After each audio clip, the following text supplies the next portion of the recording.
Hello दोस्तों, कैसे हो आप सभी। स्वागत करते हैं आप सभी का युवस्ती जी को इसमें। तो दोस्तों, आज के इस वीडियो में हम सभी पढ़ने वाले हिंदी को, जिसमें आज का जो टॉपिक है हम सभी का वो है हिंदी भाषा। काफ़ी इंपॉर्टेंट टॉपिक है और इस टॉपिक से जितने भी प्रश्न बन सकते थे सारे प्रश्नों को आज के इस लेक्चर में मेंशन किया गया है। तो चलिए शुरू करते हैं। और आप सभी के लिए एप्लीकेशन पे भी क्लासेस चल रहे, तो जो ज्वाइन करना चाहते हैं जाइए ज्वाइन कीजिए और तैयारी कीजिए आप सभी फ्रेंड, क्योंकि अगर एक सीट पक्का करना चाहते हैं तो तैयारी आपको परफेक्ट तरीके से करना होगा। तो आइए शुरू करते हैं आज के इस क्लास को। हम सभी जो चल पड़ना है चलो को सब्सक्राइब करने के बाद घंटे को प्रेस कर लीजिएगा। फर्स्ट क्वेश्चन देखिए, क्वेश्चन है हिंदी किस भाषा परिवार की भाषा है। अगर इन सेट में किसी भी क्वेश्चन का आंसर पता हो तो अपना आंसर आप सभी नीचे कमेंट बॉक्स में बता सकते हैं। चलिए बताइएगा, हिंदी किस भाषा परिवार की भाषा है फ्रेंड।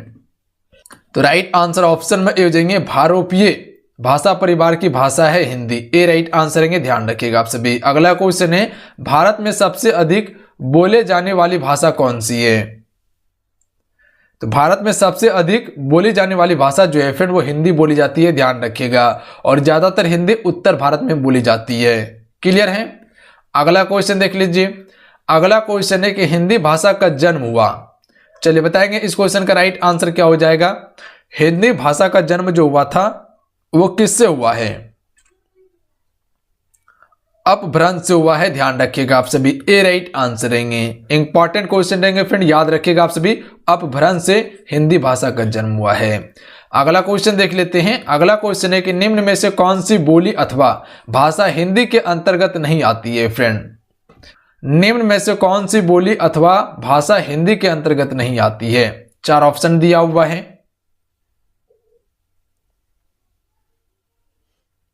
तो right answer option number D हो जाएंगे, तेलुगु नहीं आती है, ध्यान रखिएगा आप सभी। क्लियर है। जबकि कन्नौजी, बांगोर और अवधी ये सभी भाषा हिंदी के अंतर्गत आती है, जबकि तेलुगु नहीं आती है। अगला क्वेश्चन कर लेते हैं। अगला क्वेश्चन है कि हिंदी की विशिष्ट बोली जिसे ब्रज भाषा कहा जाता है किस रूप में सबसे अधिक प्रसिद्ध है। ये हिंदी की विशिष्ट बोली ब्रज भाषा किस रूप में सबसे अधिक प्रसिद्ध है। तो right answer option number D हो जाएंगे, काव्य भाषा में प्रसिद्ध है, ध्यान रखिएगा आप सभी। याद रहेगा किस भाषा में प्रसिद्ध है, काव्य भाषा में। अगला क्वेश्चन कर लेते हैं फ्रेंड। भारतवर्ष में हिंदी को आप किस वर्ग में रखेंगे। भारतवर्ष में हिंदी को आप किस वर्ग में रखेंगे। चलिए बताएंगे आप सभी इस क्वेश्चन का राइट आंसर क्या होगा। तो राजभाषा में रखेंगे। ए राइट आंसर रहेगा, ध्यान रखिएगा। क्लियर है। याद रहेगा किस में रखेंगे आप सभी, राजभाषा में रखेंगे। भारत का राजभाषा है हिंदी, ध्यान रखिएगा आप सभी। अगला क्वेश्चन देख लीजिए। डुढाली बोली है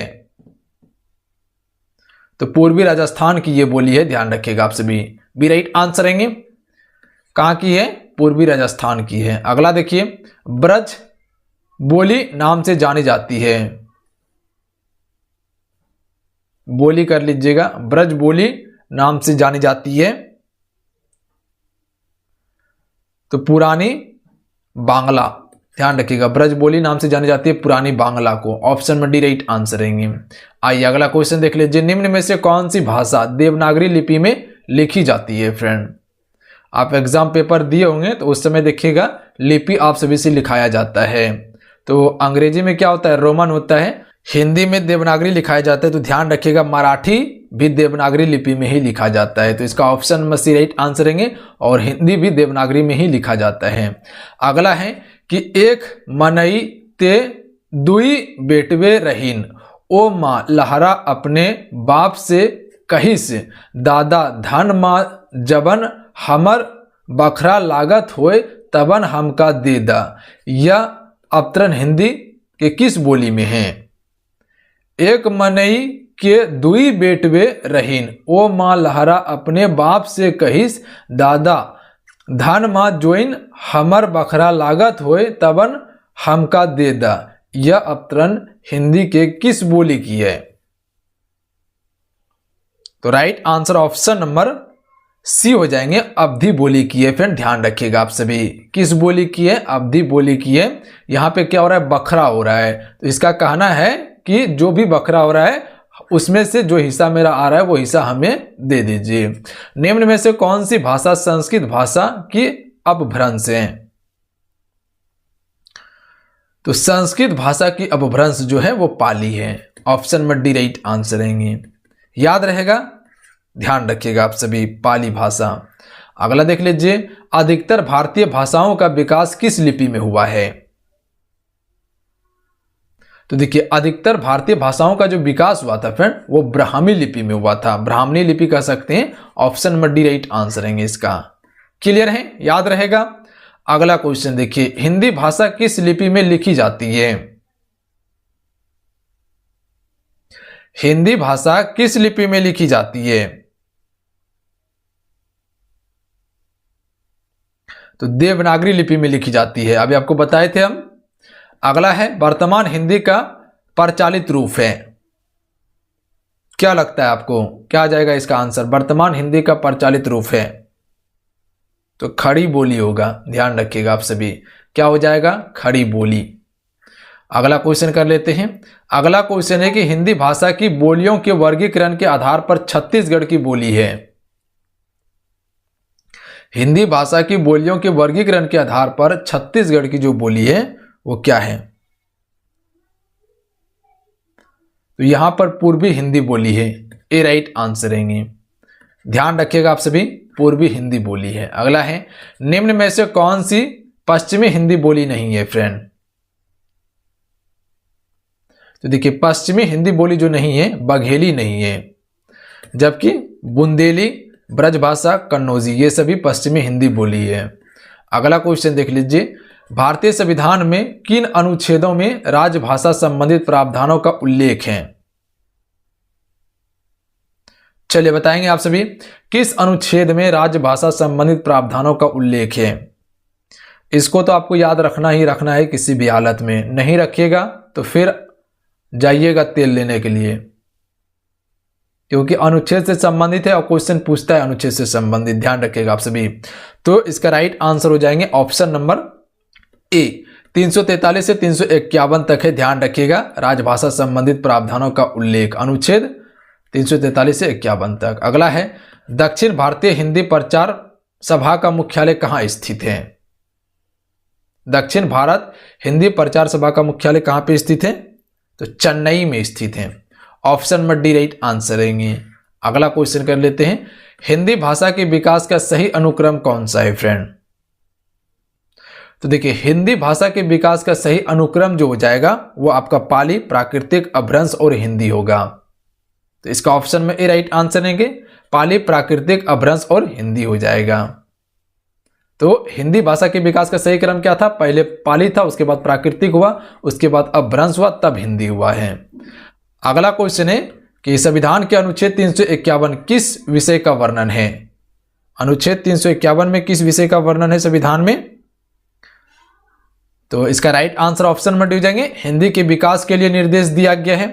किस अनुच्छेद में? अनुच्छेद 351 में दिया गया है। अगला क्वेश्चन देखिए, ब्रज भाषा है। तो देखिए, ब्रज भाषा जो है फ्रेंड पश्चिमी हिंदी भाषा है, ब्रज भाषा।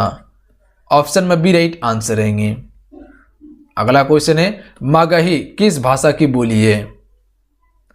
चलिए बताएंगे आप सभी, मगही किस भाषा की बोली है? तो याद रखिएगा, बिहारी भाषा की बोली है मगही। याद रहेगा, बिहारी भाषा की बोली क्या है? मगही है, बिहार की है। अगला क्वेश्चन कर लेते हैं कि हिंदी खड़ी बोली किस अपभ्रंश से विकसित हुई है? चलिए बताएंगे इस क्वेश्चन का राइट आंसर क्या हो जाएगा। हिंदी खड़ी बोली किस अपभ्रंश से विकसित हुई है?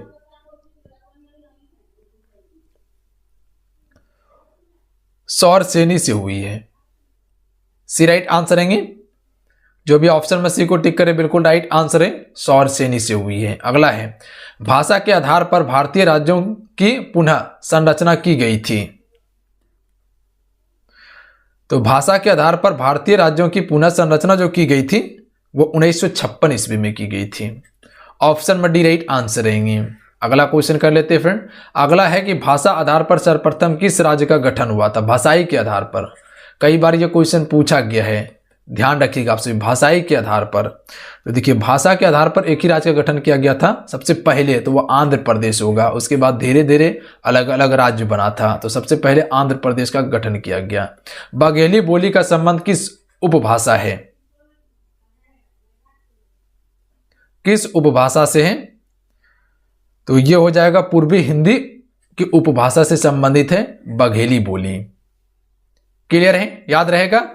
अगला क्वेश्चन देखिए, किस तिथि को हिंदी को राजभाषा बनाने का निर्णय लिया गया? किस तिथि को हिंदी को राजभाषा बनाने का निर्णय लिया गया था? तो यह लिया गया था 14 सितंबर 1949 को। Option number C right answer रहेंगे। 14 सितंबर 1949 को हिंदी को राजभाषा बनाने का निर्णय लिया गया था और 14 सितंबर को राजभाषा दिवस मनाया जाता है हिंदी को, ध्यान रखिएगा आप सभी। अगला है, वर्ष 1955 में गठित प्रथम राजभाषा आयोग के अध्यक्ष कौन थे? चलिए बताएंगे आप सभी। प्रथम राजभाषा आयोग के अध्यक्ष कौन थे? नहीं पता है तो कोई दिक्कत नहीं है, हम आपको बता ही रहे हैं।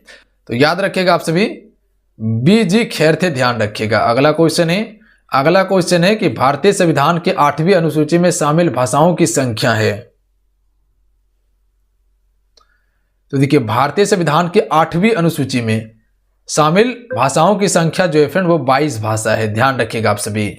याद रहेगा, अगर भाषाओं की बात किया जाए तो वह किस अनुसूची में है? तो 8वीं अनुसूची में है। कितना भाषा है? 22 भाषा है। हिंदी की आदि जननी है, तो हिंदी की आदि जननी जो हो जाएगा वह संस्कृत होगा। देखिएगा, ध्यान रखिएगा, संस्कृत हिंदी की आदि जननी है। अगला क्वेश्चन है, 8वां विश्व हिंदी सम्मेलन 2007 ईस्वी का आयोजन स्थल था। वर्ल्ड हिंदी कॉन्फ्रेंस 2007 ईस्वी का आयोजन स्थल था, कहां पे?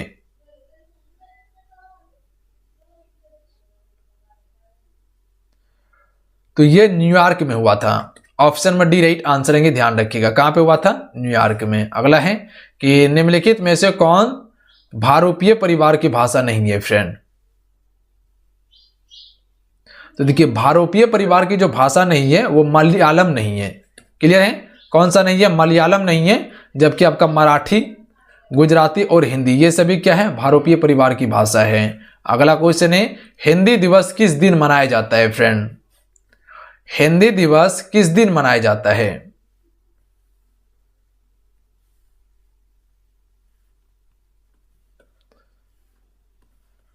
तो अभी आपको बताए थे कि हिंदी दिवस जो मनाया जाता है वो 14 सितंबर को मनाया जाता है। इस डेट को याद रखिएगा आप सभी, याद कर ही लीजिएगा इस डेट को, 14 सितंबर को मनाया जाता है हिंदी दिवस। अगला क्वेश्चन देख लीजिए, विकास की दृष्टि से प्राकृतिक की पूर्वकालीन अवस्था का नाम है? पाली होगा। ए राइट आंसर रहेंगे। विकास की दृष्टि से प्राकृतिक की पूर्वकालीन अवस्था का नाम क्या है? पाली। अगला देख लीजिए, पश्चिमी हिंदी को 2 बोलियों का सही युग्म है। तो पश्चिमी हिंदी की 2 बोलियों का सही युग्म जो है वो आपका खड़ी बोली और बुंदेली होगा। तो इसका option number D right answer हो जाएंगे, खड़ी बोली और बुंदेली होगा। क्लियर है? अगला क्वेश्चन देख लीजिए, अर्धमागधी अपभ्रंश से विकसित बोली है। अर्धमागधी अपभ्रंश से विकसित बोली है। तो राइट आंसर जो हो जाएंगे ऑप्शन नंबर बी हो जाएंगे, बघेली है। याद रहेगा कौन सी है? बघेली। अगला क्वेश्चन देख लीजिए, अगला क्वेश्चन है कि देवनागरी लिपि का सही विकास क्रम है। देवनागरी लिपि का जो विकास हुआ है उसका सही क्रम क्या होगा? तो इसका सही क्रम हो जाएगा ऑप्शन नंबर सी, पहले ब्राह्मी लिपि होगा, तब गुप्त लिपि होगा, तब नागरी लिपि होगा, तब देवनागरी लिपि होगा। तो ध्यान रखिएगा, एक बार फिर से रिपीट कर देते हैं। देवनागरी लिपि का सही विकास क्रम जो हो जाएगा, पहले ब्राह्मणी या ब्राह्मी लिपि हो जाएगा या ब्राह्मणी लिपि, और उसके बाद गुप्त लिपि, तब नागरी लिपि, तब देवनागरी लिपि होगा। क्लियर है? अगला क्वेश्चन देख लीजिए। अगला क्वेश्चन है कि हिंदी की विशिष्ट बोली ब्रजभाषा किस रूप में सबसे अधिक प्रसिद्ध है? तो ये काव्य भाषा में प्रसिद्ध है। Option number D right answer रहेंगे। तो चलिए आज कितना है, आज की इस क्लास को हम सभी यहीं समाप्त करते हैं। जय हिंद, वंदे मातरम।